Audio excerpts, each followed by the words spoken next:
Boa tarde, pessoal. Agora é boa tarde, né? Estou aqui. Mas, para quem vai ver depois aí, bom dia ou boa noite, né? Então, hoje a gente vai ver o texto 4, né? Começar o texto 4, sobre, agora, né, os planos diretores municipais. É um texto da Revista Brasileira de Estudos Urbanos. Então, ele é importante para nós porque a gente já vem desenvolvendo aquela parte da reforma urbana, né, da construção, depois o Estatuto da Cidade, que a gente viu na aula passada, e agora vamos ver o modelo, né, de planejamento que o Estatuto prevê, que é desse plano diretor participativo, né? Então, agora, a gente vem num processo, né? A gente vai ver, então, esse modelo de plano diretor aí, tanto do ponto de vista da legislação, né? Do plano, quanto na aplicação dele e nas propostas que esses autores vão colocar. São 4 autores, né? Eles são professores de urbanismo lá da Federal de Pernambuco. Esse texto, então, ele é uma síntese do nosso curso no final, né? Ele vai ser uma síntese aí, por isso que ele é importante, do nosso curso. Temos do que eu já coloquei, né? De conceitual, legislação, aplicação, crítica, né? Então, ele é muito bom. Esse texto é de 2005, né, da Revista Brasileira de Estudos Urbanos. Vou deixar lá, anexado lá no Google Sala de Aula, né? Então, primeiro, né, o que eles colocam? Primeiro vamos começar pelo título, né? O título desse texto aí original. Olha lá, os planos diretores municipais, aspectos legais e conceituais, né? Então, eu deixei ali só a primeira autora citada ali, ó, Norma Lacerda. Então, a partir da década de 70, eles identificam, né, a discussão, o debate sobre os planos diretores, sobre planejamento urbano, né, e planos diretores também, ele está meio fragmentada, de muitos tipos de diversidade de temas, né, de problemáticas, e ele fica meio disperso, né? Esse debate. Eles não colocam, mas a década ainda está nos governos militares, né? Então está meio complicado, né? A gente lembra que a questão da reforma urbana ficou meio paralisada esse momento dos governos militares, né? Então o debate do planejamento urbano está meio esquisito, né? É uma diversidade muito grande, é uma fragmentação, o mundo atira para tudo que é lado, mas não chega em nenhum lugar, né? Está meio complicado aquele momento, né? Na década de 80, mais ainda com o neoliberalismo, né? Porque o neoliberalismo aí com essa questão de uma política de Estado menor, Estado mínimo, né? Privatização, né? O não planejamento era funcional ao neoliberalismo, né? A política de não planejamento, né? Já que eles estão reduzindo a intervenção do Estado, o planejamento era interessante para eles, né? Então complica mais ainda, né, essa questão do planejamento urbano também, né? E na década de 80 aí também, a partir daí, né,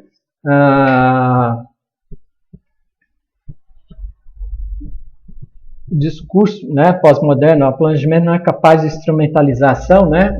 O pós-moderno é aquele discurso desconstrutivista, né, dos grandes projetos modernistas, leis, teorias, né, que iam resolver o problema da sociedade, né, eles não acreditam mais nisso, né, e também vai cair numa fragmentação muito grande, né, pós-moderno, né, o desconstrutivismo, pós-estruturalismo, né, então também eles não acreditam muito, né, que o planejamento do Estado vai ser capaz de dar conta de todos, né, toda essa questão do desenvolvimento sem a participação lá privada e assim por diante, né? Então está muito complicado, né? Isso no mundo todo, né? Não só no Brasil, né? E no Brasil eles identificam aí, né? Final da década de 80, as discussões sobre planejamento acabaram, cessaram, né? Embora tenha uma diversidade muito grande de abordagens sobre a cidade. mas não sobre o planejamento urbano, né?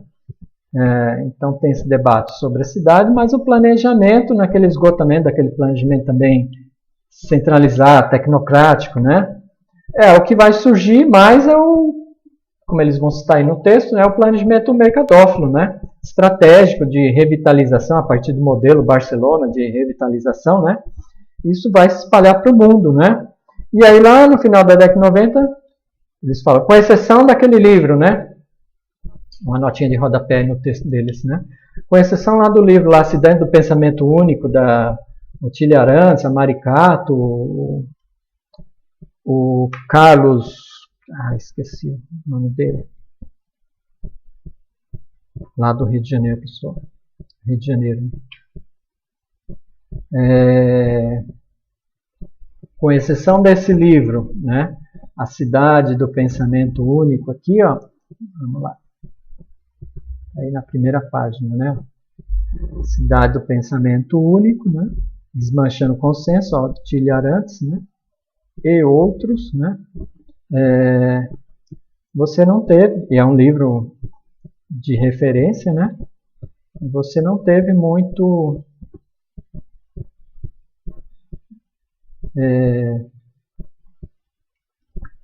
uma produção, né? Um debate muito grande sobre planejamento urbano, né? Bom, o que mais? Então vai nesse ritmo aí a coisa até em 2001 ser aprovado o Estatuto da Cidade, né? E aí com a aprovação do Estatuto da Cidade, que estabelece que cidades com mais de 20 mil habitantes têm que desenvolver um planejamento urbano através do plano diretor, né? Aí começa a ter uma retomada, né? Uma correria até para agora cumprir a lei, né? O que a lei lá federal, Estatuto da Cidade, está cobrando dessas cidades, né? No prazo de 5 anos, cidades com mais de 20 mil habitantes desenvolver planos diretores, né? Então aí é uma retomada, né? Do debate, das discussões sobre o planejamento urbano, né? E no modelo do plano diretor, que é o que a gente vai discutir aqui, né? O que mais?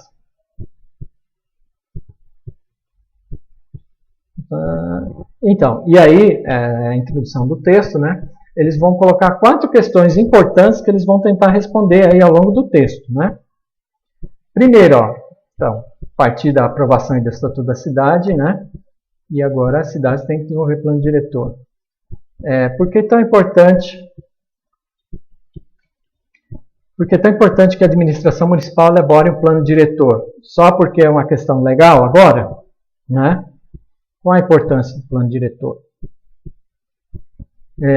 Segundo, qual a extensão territorial a ser considerada no plano diretor?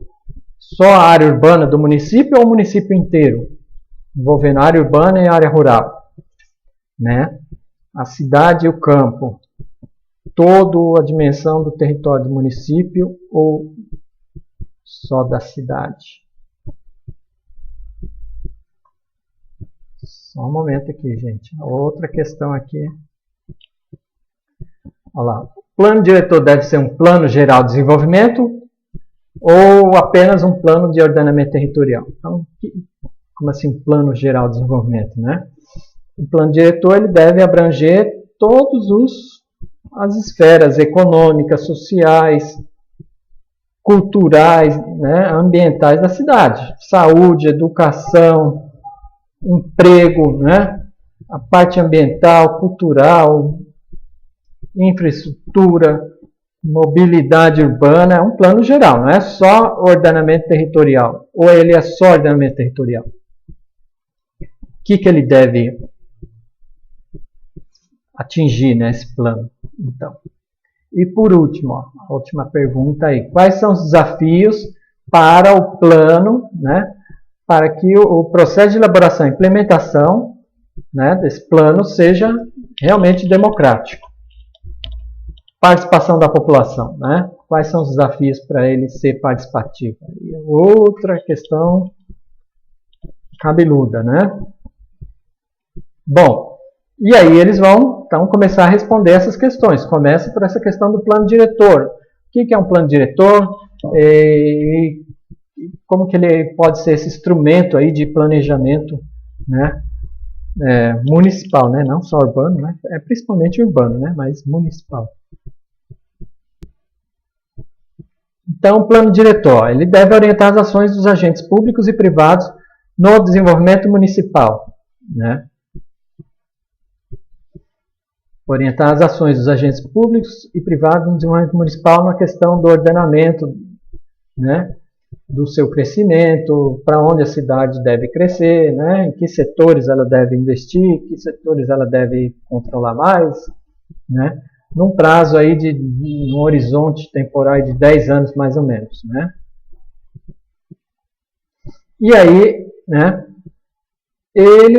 o plano diretor, ele será um instrumento importante desde que, né, ele seja capaz de aglutinar lá os diversos atores sociais, os diversos interesses desses atores sociais, né, de classes, grupos, né, dentro desse município que tem interesses diferentes, antagônicos, né, como articular todos esses interesses. E aí, então, que o plano diretor ele cai, né, ele tem que combinar tanto uma dimensão técnica quanto uma dimensão política, né? Isso eles vão repetir o texto inteiro, né? Então, nesse momento, né, que o plano adquire, né, essa função aí. Tem, né, essa questão técnica de levantar todo um arcabouço de informações, dados, né, da evolução, a história desse município, né, levantar os problemas, os potenciais para ver onde pode desenvolver esse município, né? Então precisa de informação. Conhecimento técnico de diversas áreas, né? O planejamento é interdisciplinar. Cada área levantar aí né, toda essa quantidade de informações aí para fazer uma grande leitura da cidade, um diagnóstico para onde tudo isso aponta, né? Ou eles devem, né, conduzir isso. Para onde deve ser conduzido a partir dessas características e os objetivos colocados e as demandas colocadas. Então, precisa de muita informação, levantamento, recurso, né, técnico, gente qualificada para fazer esse levantamento interdisciplinar. E aí a dimensão política, né, claro, ele já tinha falado, para onde a cidade deve caminhar, isso é uma escolha política, né, quem participa da tomada dessas decisões? Então, como articular os interesses colocados de diversos grupos, classes, segmentos dentro desse município, né? E isso, né, a condição para a gestão do plano ser democrática, né? Não só a gestão, elaboração, votação, gestão, revisão do plano ser democrática. Bom, o que mais? Então, lá, a Constituição de 88, né, estabeleceu. Então, lá, a Constituição de 88, a lei federal estabeleceu para essas cidades, mais de 20 mil habitantes, né, e outras condições, a gente vai ver depois, que o plano diretor é um instrumento básico para esse planejamento urbano, né, em relação com os outros instrumentos da política, urbana. Então, é isso. O plano diretor não está sozinho, né, ele está dialogando com um conjunto lá de leis, né, na escala municipal, para ele ser operacionalizado, funcional, né, ser aplicado, senão não vai ter jeito. Ó. Por exemplo, ó, o orçamento, né, da onde vai vir o dinheiro para aplicar, desenvolver as diretrizes lá estabelecidas no plano diretor. Então tem que ter lá um orçamento, da onde vai vir o recurso, não adianta fazer um monte de lei bonita e não sei de onde que vem o dinheiro. E isso vem, ó. Então vamos começar pelo começo aqui, ó. As diretrizes de política urbana municipal,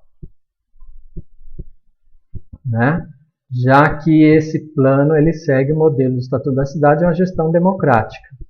Olha lá, já estabelece nessa gestão democrática o orçamento participativo. Pois também, ó, os planos plurianuais, né, que vão definir o orçamento daquele ano, né? E isso também, daqueles anos, né, do mandato, vão incidir lá no plano diretor, né, onde vai vir o dinheiro para tocar aí, né, a política que foi estabelecida aí no plano. Olha lá, plano de desenvolvimento econômico e social, o plano diretor vai dialogar com tudo isso, e ao mesmo tempo deriva do plano outras leis, leis de parcelamento, disciplina de parcelamento, uso e ocupação do solo, zoneamento ambiental, né, e outros programas, projetos, né, setoriais, né, isso seja econômico, saúde, de projetos, programas sociais, né, desse município. Então, ele está articulado todo ao conjunto de leis, normas, né, e ações do governo municipal. Ele não é sozinho, né? Ele pode ser o elemento principal, né? Mas ele tem que dialogar lá com as outras, né, esferas de poder municipal também, né? Do orçamento, da cultura, seja o que for daí, né? Isso é muito importante. Então ele não atua sozinho, né? Vamos continuar essa caracterização, né? Olha lá, e por isso mesmo, esse plano ele tem, além daquela natureza técnica e política, né? Olha lá, ele adquire e assume uma natureza estratégica e normativa, né? Estratégica em que sentido, né? Bom, de acordo com as características daquela cidade, as condições, recursos, né? Demandas colocadas. Para onde, então, nesse tempo previsto do plano diretor, normalmente um horizonte de 10 anos, né? Daqui a 10 anos, para onde essa cidade caminha? Com os recursos que a gente tem, o que a gente pode desenvolver, né? Então, olha lá, com base nos problemas e potencialidades do município, o plano diretor deve definir instrumentos, ações e prazos a partir da maior convergência possível de interesses, né? Então, como ele vai mobilizar meios, recursos, né?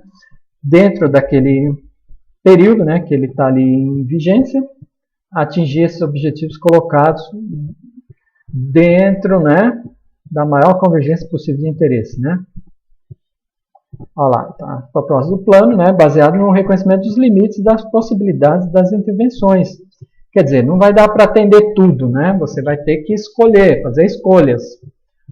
Recurso é pouco, o tempo também é limitado, né, de um mandato, por exemplo, né. O que a gente pode fazer nesse momento? O que a gente vai atender primeiro e depois atender o resto ou nem atender? Isso é muito estratégico, né? Muito político. Então eles falam, esse momento de seleção, né, é o momento mais rico do plano, né? Olha lá, seleção, né, é o momento mais rico do processo técnico e político. Busca de consenso, né, e corresponsabilidade. Então, já que o plano é participativo, ele vai... as pessoas vão ser corresponsáveis por essa política urbana, né? Ou municipal. Ele vai descentralizar o poder, vai ter participação da população, né? Os agentes aí sociais, né? Como lá o Esposo colocava, o Correio, Roberto Lobato Correia coloca, agentes produtores do espaço urbano, né? Eles vão ser corresponsáveis porque eles estão participando, né? Então isso é importante. É muita responsabilidade, né? E aí a ideia é dividir, né, ações, responsabilidades, né, e participação. E aí, então, o plano também tem uma natureza normativa, né? Ele é transformado em lei. Todas aquelas demandas, debates, né, propostas, tudo isso vai ter que ser traduzido em lei, que visa disciplinar lá os espaços, né, em geral, né? Disciplinar os espaços habitáveis, ocupados da cidade, o quanto ocupar, o quanto pode parcelar, qual tipo de uso, né, nesse espaço urbano, né. Então, disciplinar os espaços urbanos, regular a utilização do solo urbano, né, entre outros, né, quanto de que pode ter, o que não pode em termos de uso, né, o quanto pode ocupar, né, em termos de volume, e o quanto pode parcelar esse solo também, em termos de lotes, né? tamanho, porque isso vai implicar diretamente na densidade demográfica, né, ocupacional desse espaço, aí pressão maior ou menor sobre a infraestrutura e os recursos dessa área. O que mais? Ah, sim. E aí, né, também, o plano não está sozinho nesse âmbito, né, ele está dentro de toda uma estrutura lá, ó, normativa verticalizada e hierarquizada, né, que o plano respeita, né, também dialoga aí com todo esse conjunto de leis, ó, desde a lei federal, não é isso? O Estatuto da Cidade é uma lei federal. Dentro dessa lei federal, ó, existem leis, né, definidas lá, legislação federal sobre desenvolvimento urbano e ambiental, Código Florestal, né, patrimônio histórico e cultural, tem uma lei federal. Eita, passando o carro do som aqui. O que mais? Ó? Diretriz sobre desenvolvimento urbano. Diretriz sobre desenvolvimento urbano. Vou ter que dar um pause aqui. Então...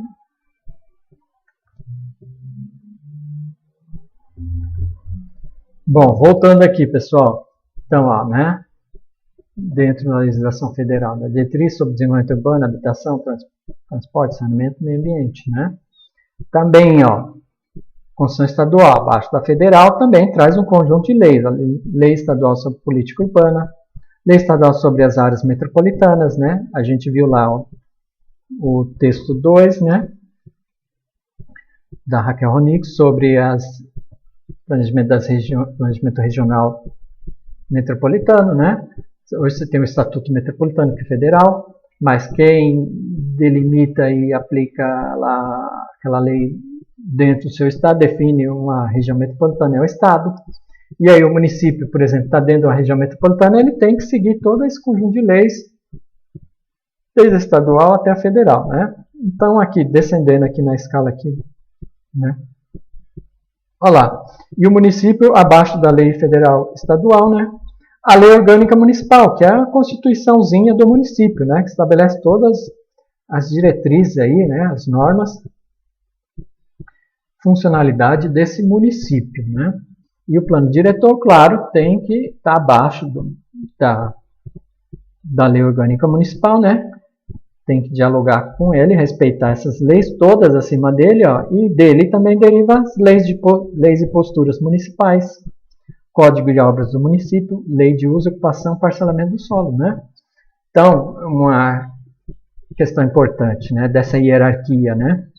Isso aconteceu, cansei de ver exemplos disso, né? Um município quer fazer uma lei e posturas municipais lá, né, de como ocupar as calçadas, os terrenos públicos, como é que vazios, né, os terrenos aí sem uso no espaço público. Então tem um monte de leis e posturas, né, da cidade. Mas se você não tem um plano diretor para indicar para onde essa cidade quer crescer, como crescer, né, o que preservar, o que reconstruir, sei lá. Não adianta ter uma lei de códigos e posturas municipais se você não tem um plano diretor para definir numa escala mais ampla, né, o que esse município quer. Então, ele tem que, né, seguir mais ou menos esse conjunto de leis. Também tem a lei lá, o Código Florestal, a gente vai ver isso, né? O município ele tem que respeitar o Código Florestal, que é federal, né, que estabelece lá as normas de ocupação, a questão dos cursos d'água, distanciamento que deve ter essas ocupações, né? O município pode ocupar aí em qualquer distância, os cursos d'água, as áreas de encosta. Não, ele tem que respeitar essas leis federais. Patrimônio ambiental, a mesma coisa. E histórico, né? E cultural, a mesma coisa também. Tem que dialogar com essas leis, não é assim, né? Vai fazendo a torta e a direito, né? As leis acima, né, que ele tem que respeitar. Então, tem toda essa natureza normativa aí que o plano tem que dialogar também, né? Não está sozinho. Ele é uma lei, né? Ele é uma lei aprovada. na Câmara e sancionada pelo prefeito, né? E aí também, ó, que ele está colocando, né? Eles, né? Necessidade de compreender a extensão e os limites das competências do município, né? Vou colocar aqui o quadrinho aqui para a gente fica melhor. Só ver aqui, pessoal. Certo. Vamos colocar o quadrinho aqui. Fica melhor de ver.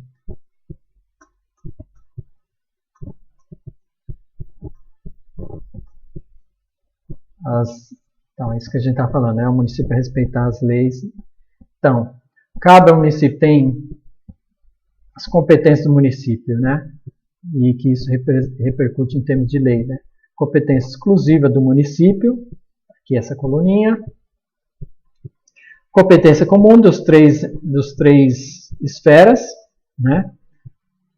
Então, na esfera federal é a União, né? Na esfera regional é o Estado, na esfera local, o município, né? Então, esses três entes federativos, né? O que é comum aos três entes, ó, promover programas de habitação e organizar o saneamento básico, proteger documentos, bens de valor arqueológico, impedir a evasão, a destruição, a descaracterização de bens de valor histórico, artístico ou cultural, proteger o meio ambiente, combater a poluição, preservar a floresta, fauna, flora, e aí vai. Tudo isso é de competência comum aos três. Exclusiva do município, ó. Legislar sobre assunto de interesse local, né? É a escala local, é o município, né? Incluindo as legislações tributária e financeira, né? Sim, o município tem sob sua responsabilidade, um conjunto de legislação tributária, IS, SQN, não é? IPTU e outros impostos aí municipais. E financeira, né? Ele desenvolver sua política orçamentária, assim por diante, né? Capacidade para organizar sua administração, né? Sim, ele tem autonomia para definir sua administração aí do governo aí municipal eleito, né? Faculdade para instituir a guarda municipal, também, né? Tem municípios que tem a guarda municipal, é uma polícia, né? Sai armada na rua fazendo policiamento ostensivo. Tem município aí que quase não tem guarda municipal, né? Ou no máximo para garantir ali o patrimônio municipal, não é isso? De praças públicas, bibliotecas, pós-saúde, né? No nível municipal, né?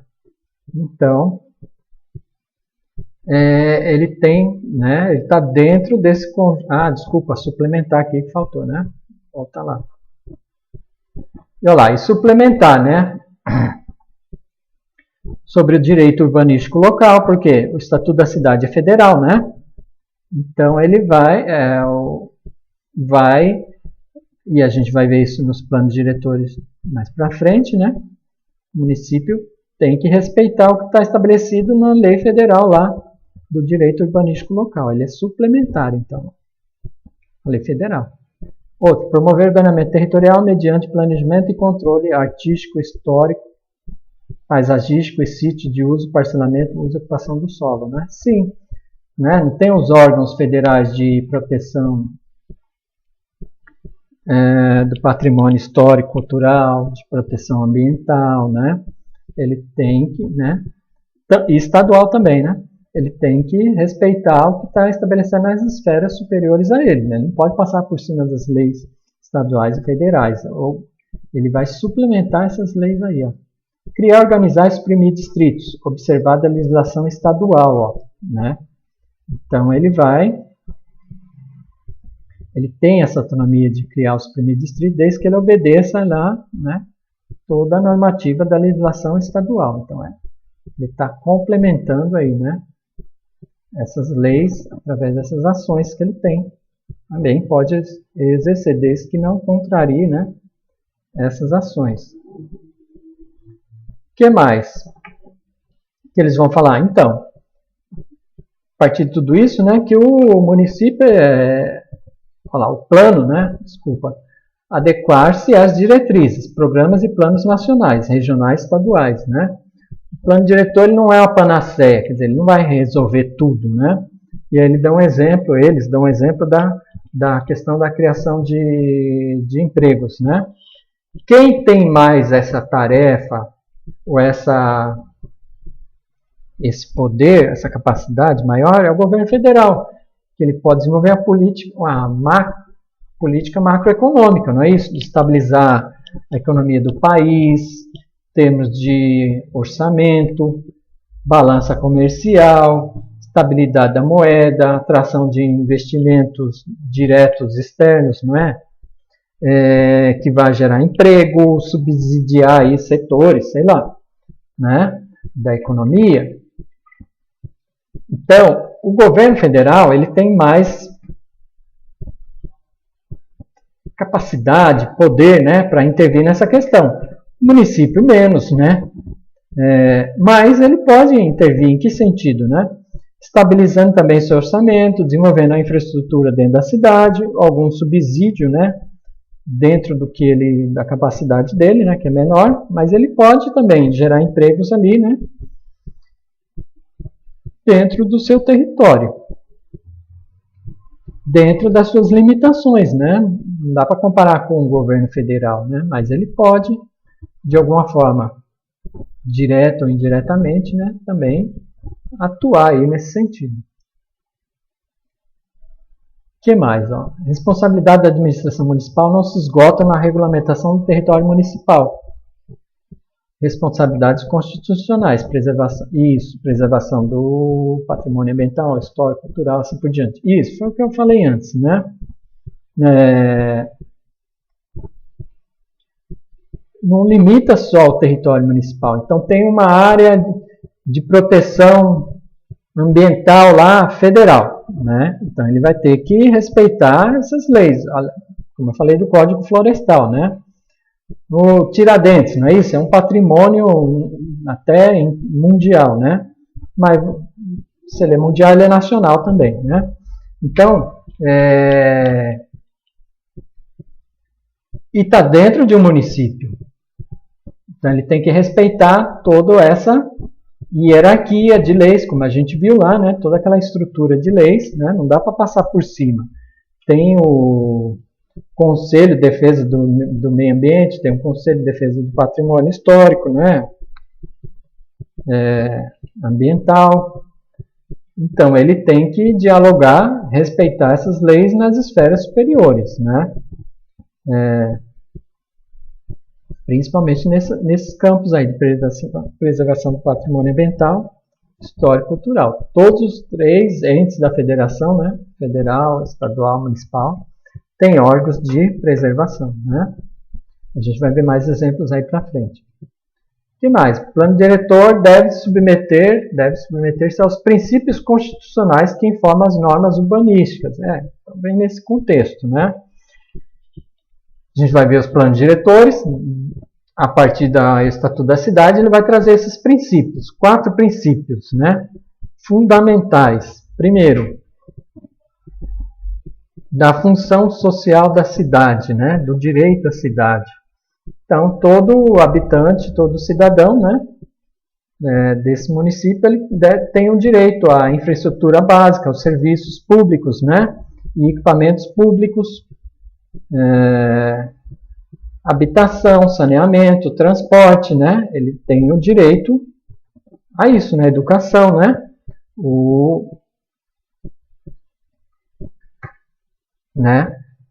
Isso, desde o governo federal ao municipal tem que ser atendido, né? Então a função social da cidade, o direito, né, do cidadão à cidade, né? Em termos de todos esses elementos, né? De infraestrutura, de serviço e assim por diante. Agora, a função social da propriedade também, né? Outro princípio, né? Então, que a propriedade privada, né? Ela está garantida, mas ela não está acima do direito, né? Social, né? Então, seu direito de proprietário individual privado está garantido, né? Você tem sua propriedade, beleza, desde que você cumpra as leis em relação à propriedade, ninguém vai tirar a sua propriedade, né? Agora, o seu direito individual à propriedade privada não está acima do interesse público, né? Então, você não pode construir além do limite estabelecido, não é? Naquele espaço. O que mais? Então, você tem que respeitar ali o que está estabelecido em normas de ocupação naquele espaço, né? Dividir aquele terreno quantas vezes você quiser e vender. Não, tem um limite de parcelamento do solo. Você não pode deixar esse terreno vazio lá como especulação imobiliária. Pela lei não, né? Você pode sofrer sanções aí sobre isso, né? Então, seu direito individual está garantido, mas tem um direito maior que é o direito social, do interesse social, e aí você não pode passar por cima disso. Essa divisão entre o direito privado e o direito social foi muito importante, né? Para que não prevaleça o direito individual sobre o público, né? O que mais? O princípio da sustentabilidade também, então a questão da conservação e preservação, né? A política urbana ela tem que seguir os princípios, que isso vai ser traduzido em lei, né? Os princípios da sustentabilidade ambiental, né? Em termos de preservação dos recursos, né? Naquele município, e pode ir até além dele, né? Uma área de preservação ambiental na escala regional, nacional, que pega parte daquele município, ele está, né, ou dentro do próprio município, uma APA, uma área de proteção ambiental, que seja, né, vai ter que seguir os princípios da sustentabilidade, conservação, preservação ou conservação daqueles recursos, né, mesmo que tenha um uso, mas que seja um uso que conserve aqueles recursos, não a destruição daqueles recursos naturais, né, dentro da área do seu município, né. E, por último, o princípio da participação democrática, né? Na questão do planejamento urbano, né? Então, tem que ser garantida os meios da participação de todos os agentes, né, atores sociais aí, na elaboração, votação, gestão, revisão do planejamento urbano aí, né? Em termos de plano diretor dessa cidade, seja na forma de referendos, plebiscitos, audiências públicas, né? Então, esses 4 princípios aí que você vai abrir o plano diretor da sua cidade, inevitavelmente ele começa por esses princípios, né? E como ele vai, e aí o que é o principal, né? Como atingir, né? Alcançar esses princípios, né? Que instrumentos, ações que ele vai lançar para alcançar esses princípios. E aí, a viabilidade, né, de todos esses princípios, né, colocados, dependerá de um processo de negociação envolvendo os diversos atores sociais e políticos, né? Sim, volta aquela questão da natureza política do plano, né? Ele alcançar esses, né, agentes, né, de que forma que eles vão chegar ali a algum consenso, né, em relação a todos esses princípios colocados, né? Pessoal, então, o texto ele é grande, né?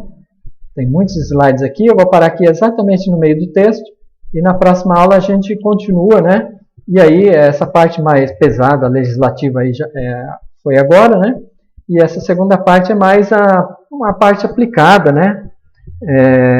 E crítica ao modelo do plano diretor, e por último eles fazem as proposições, né? As propostas, né? Que eles colocam para a execução, né, a melhor execução do plano diretor. Pessoal, então obrigado, até mais aí, até a próxima aula.